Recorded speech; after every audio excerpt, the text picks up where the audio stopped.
नमस्कार दोस्तों, स्वागत है आपका एक बार फिर से समग्र ज्ञान पर। दोस्तों, अगर आप अपने जीवन में कुछ नया सीखने की चाह रखते हैं तो चैनल को सब्सक्राइब जरूर करें। दोस्तों, नवरात्रि के इस पावन अवसर पर अगर आप माता रानी को अपने घर पर बुलाना चाहते हैं तो कमेंट बॉक्स में लिखें, माता रानी आपका स्वागत है हमारे घर में। माँ वैष्णो के लिए 1 लाख तो बनता है। दोस्तों, नवरात्रि का महापर्व बहुत ही शुभ और मंगलकारी समझा जाता है। नवरात्रि के पूरे 9 दिन गंगा जल की हर एक बूंद की तरह पवित्र मानी जाती हैं। यह शुभ समय भक्तों के जीवन में खुशियों की सौगात लेकर आता है। आपको बता दें, इस साल मां दुर्गा नौका की सवारी पर पृथ्वी लोक में पधारेंगे और भक्तों को पीड़ा से मुक्त करेंगी। जब ये माता रानी नौका की सवारी पर आती हैं तब पूरा संसार खुशी से झूम उठता है। हरियाली की उत्पत्ति होती है, वर्षा आदि होती है,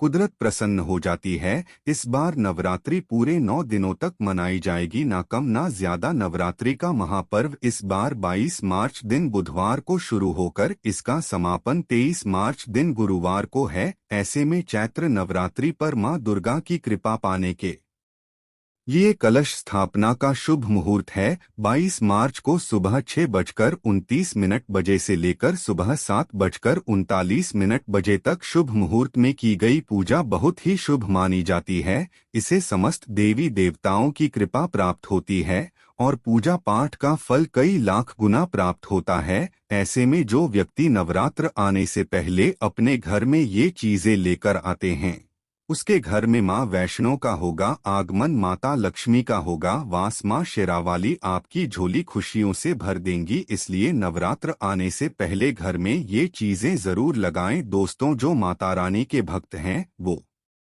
अगर माता रानी की इन प्रिय चीजों में से कोई भी एक चीज अपने घर में लेकर आते हैं तो माता रानी अपने भक्तों की घर दौड़ी चली आती हैं और माता रानी की कृपा से घर में किसी को भी किसी तरह का कष्ट नहीं रहता। माता रानी आपके घर में अन्न धन का भंडार भर देगी, आपके घर से गरीबी दरिद्रता दूर हो जाएगी। तो आइए जानते हैं उन चीजों के बारे में, परंतु उससे पहले आपसे रिक्वेस्ट करते हैं कि वीडियो को लाइक जरूर करिएगा, दोस्तों को शेयर कर लीजिएगा और अगर आपने अभी तक चैनल को सब्सक्राइब नहीं किया है तो चैनल को सब्सक्राइब करके वेलकम जरूर बताइएगा। नवरात्र में मां दुर्गा को 16 श्रृंगार अवश्य ही अर्पित करने चाहिए। सुरक्षा: घर में लाल चुनरी, चूड़ी, बिछुआ, इत्र, सिंदूर, महावर, बिंदी, मेहंदी, काजल, चूड़ी, मंगलसूत्र या गले के लिए माला, पायल, नेल पॉलिश, लाली, कान की बाली, चूड़ी में लगाने के लिए रबर या रिबन। अब मां दुर्गा को साड़ी या लहंगा चुनरी भी अर्पित कर सकते हैं। माता रानी को श्रृंगार अर्पित करने के लिए मां दुर्गा को स्थापित करने के लिए एक चौकी लगाएं, उस पर लाल या पीले रंग का कपड़ा बिछा दें। इसके बाद उस पर माता रानी की तस्वीर या मूर्ति रख दें। इसके बाद मां को टीका लगाएं और श्रृंगार का सभी सामान अर्पित करें। मान्यता के अनुसार नवरात्रि में जो भी माता रानी को 16 श्रृंगार चढ़ता है उसके घर में सुख समृद्धि आती है, अखंड सौभाग्य का वरदान मिलता है। ध्यान रखें कि जो भी महिला माता रानी को सुरक्षित घर का सामान अर्पित करें उन्हें खुद भी सूरज श्रृंगार करना चाहिए। ऐसा करने से मां जल्द ही प्रसन्न हो जाती हैं और अखंड सौभाग्य का वरदान देती हैं। नवरात्र के बाद आप 16 श्रृंगार का सामान या तो सुहागन ब्राह्मणी या किसी गरीब महिला को दान में दे सकते हैं या आप खुद भी माता रानी के प्रसाद के रूप में इन सामग्रियों का इस्तेमाल कर सकते हैं। दोस्तों, धर्मशास्त्रों के अनुसार नवरात्रि का पर्व या कोई भी पूजा पाठ, हवन आदि कर्ज लेकर नहीं करना चाहिए। नवरात्रि में जो व्यक्ति कर्जा लेकर माता रानी के व्रत रखता है, उपवास आदि रखता है तो ऐसा व्रत कभी पूरा नहीं समझा जाता। माता रानी की सच्चे हृदय से भक्ति करें, मां आपसे प्रसन्न अवश्य होगी। माता रानी को सच्चे हृदय से 1 रुपया के बतासे भी अर्पित करने से वह प्रसन्न हो जाती हैं। बस मन में सच्ची श्रद्धा होनी चाहिए। कर्ज लेकर माता रानी के जो व्रत रखता है उसके ऊपर और कर्ज हो जाता है। शनि देव ने भी कई बार इस बात को दोहराया है। कर्ज लेकर कोई व्रत आदि रखना नहीं चाहिए। पूजा पाठ, हवन आदि करना नहीं चाहिए। हमेशा अपने पैसों से ही कोई शुभ कार्य करना अच्छा समझा जाता है। माता रानी मात्र एक मिश्री के टुकड़े से भी प्रसन्न हो जाती हैं। बस आपके दिल में माता का वास होना चाहिए। सच्ची श्रद्धा के आगे आपके करोड़ों रुपए भी बेकार हैं। दोस्तों, नवरात्रि में मां के लिए दान करना बहुत ही शुभकर समझा जाता है। नवरात्रों में घर में दिलाना अति उत्तम समझा जाता है। इससे घर की उन्नति होती है। घर के दरवाजे पर शाम होते ही नवरात्रि में 2 दीपक अवश्य जलानी चाहिए। इससे माता वैष्णो का आगमन होता है। नवरात्रि के दौरान सोने या चांदी का सिक्का लाना बहुत शुभकारक समझा जाता है। नवरात्रि के दौरान आप सोने का या चांदी का एक सिक्का लाएं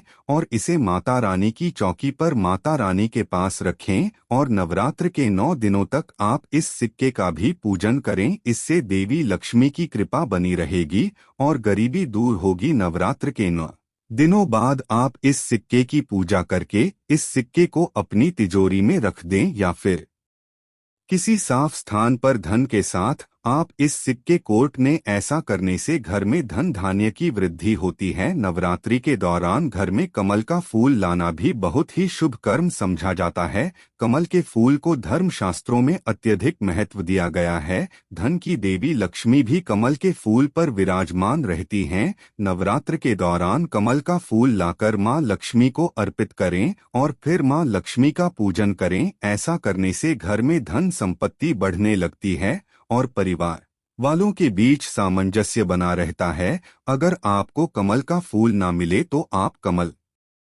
के फूल कई चित्र लाएं और इसे नवरात्र के दौरान अपने घर की उत्तर दिशा में लगाएं और मां लक्ष्मी से कृपा बनाए रखने की प्रार्थना करें। ऐसा करने से घर में अन्न धन की कभी कोई कमी नहीं रहती। नवरात्रि के दौरान दक्षिणावर्ती शंख को घर में लाकर स्थापित करना बहुत ही शुभकारक समझा जाता है। वामावर्ती शंख का पेट बाईं तरफ फूला हुआ होता है जबकि दक्षिणावर्ती शंख का मुख दाईं तरफ खुला होता है। प्रदूषण की पहचान करने का और भी एक तरीका है कि शव को कान के पास लगाने से उसमें से ध्वनि सुनाई देती है। शास्त्रों में दक्षिणावर्ती शंख को मां लक्ष्मी का ही स्वरूप समझा जाता है। मान्यता है कि जिस घर में ये शंख लेता है वहां कभी भी धन धान्य की कमी नहीं होती। भगवान विष्णु का युद्ध होने के कारण यह अत्यंत मंगलकारी है। जिस परिवार में विधि विधान के साथ इसकी स्थापना की जाती है वहां भूत प्रेत पिशाच और नकारात्मक शक्तियों का प्रवेश नहीं हो पाता। समझा जाता है कि शत्रुपक्ष कितना भी बलशाली क्यों न हो, इसके प्रभाव से हानि नहीं पहुंच पाता। इतना ही नहीं, इसके प्रभाव से दुर्घटना, मृत्यु, चोरी आदि से भी रक्षा होती है। शास्त्रों में लक्ष्मी जी को प्राप्त करने के लिए उन्हें स्थायी रूप से निवास देने का एकमात्र प्रयोग दक्षिणावर्ती शंख ही है। इसके प्रयोग से ऋण, दरिद्रता, रोग आदि मिट जाते हैं और सब तरह से संपन्नता आने लगती है। दक्षिणावर्ती शंख के लाभ अद्वितीय हैं। नवरात्रि में माता रानी की पूजा में कौड़ी का इस्तेमाल अवश्य ही करना चाहिए। धर्म ग्रंथों के अनुसार लक्ष्मी जी समुद्र से उत्पन्न हुई हैं और कौड़ी भी समुद्र से ही निकली हैं। कौड़ी को मां लक्ष्मी की सगी बहन समझा जाता है। कौड़ी में धन को आकर्षित करने का स्वाभाविक गुण होता है। नवरात्र में 7 कौड़ियां लाएं और उन्हें हल्दी से रंगकर माता रानी के पास चौकी पर रख दें। नवरात्रि के पूरे 9 दिनों तक आप माता रानी का पूजन करने के बाद इन कौड़ियों का भी पूजन करें। कौड़ियों पर रोज हल्दी और कुमकुम से तिलक करें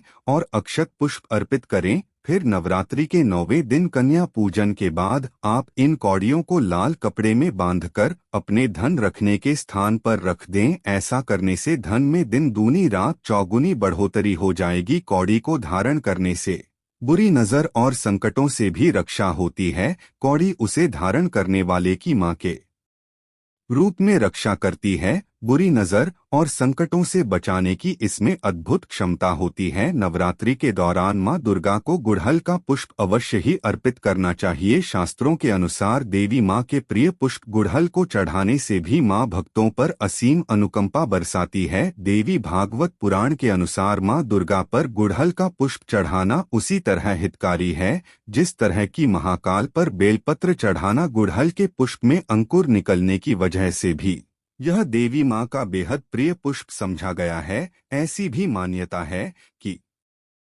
गुड़हल के फूल के शुरुआती भाग में ब्रह्मा, मध्य भाग में विष्णु, अंतिम भाग में माही और अंकुरण भाग में खुद स्वयं शक्ति स्वरूपा माँ दुर्गा का वास होता है। नवरात्रि के दौरान गुड़हल का पुष्प चढ़ाकर माँ दुर्गा की पूजा करने से माता रानी जल्द ही प्रसन्न हो जाती हैं और आपको सभी कष्टों से, संकटों से मुक्ति दिलाती हैं। तुलसी का पौधा तो भगवान का रूप ही समझा गया है। नवरात्रि के दौरान घर में तुलसी का पौधा लाना बहुत शुभकारक होता है। ऐसा करने से लक्ष्मी जी प्रसन्न होकर आपकी जुड़ी खुशियों से भर देंगी। ध्यान रखें कि रविवार और एकादशी को छोड़कर रोज तुलसी को जल चढ़ाएं, साथ ही रोज शाम को तुलसी कोट में दीपक जलाएं। ऐसा करने से कभी भी पैसों की तंगी नहीं होती है। दोस्तों, आप सभी ने माता रानी के मंदिरों में छत्र जरूर देखे होंगे। देवताओं के श्रृंगार, अलंकरण या महिमा मंडन के लिए जो चीजें उपयोग में लाई जाती हैं,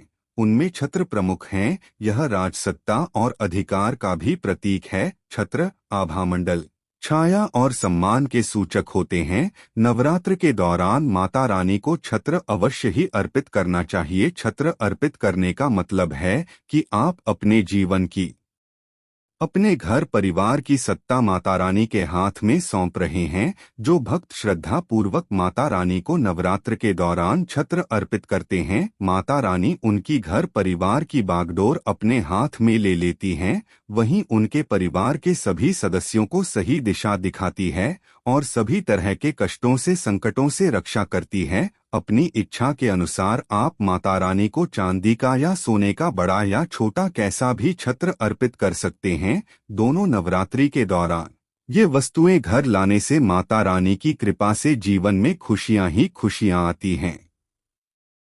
नवरात्रि के दौरान अपने घर में इन वस्तुओं को लाने से माता रानी की कृपा से किस्मत खुल जाती है, कष्ट मिटते हैं और अपार धन की प्राप्ति होती है। माता रानी प्रसन्न हो जाती हैं। नवरात्रों में माता रानी के पास एक मोरपंख अवश्य रखें, इससे घर की सुख समृद्धि में बढ़ोतरी होती है। मोरपंख शुभता का प्रतीक समझा जाता है। दोस्तों, अगर आप माता रानी को अपने घर पर बुलाना चाहते हैं तो कमेंट बॉक्स में लिखें, माता रानी आपका स्वागत है हमारे घर में, जय माता दी। मां वैष्णो के लिए एक लाइक तो बनता है। उम्मीद करते हैं आपको जानकारी पसंद आई होगी। ऐसे ही धार्मिक जानकारी वाली वीडियो देखने के लिए चैनल को सब्सक्राइब करें। धन्यवाद।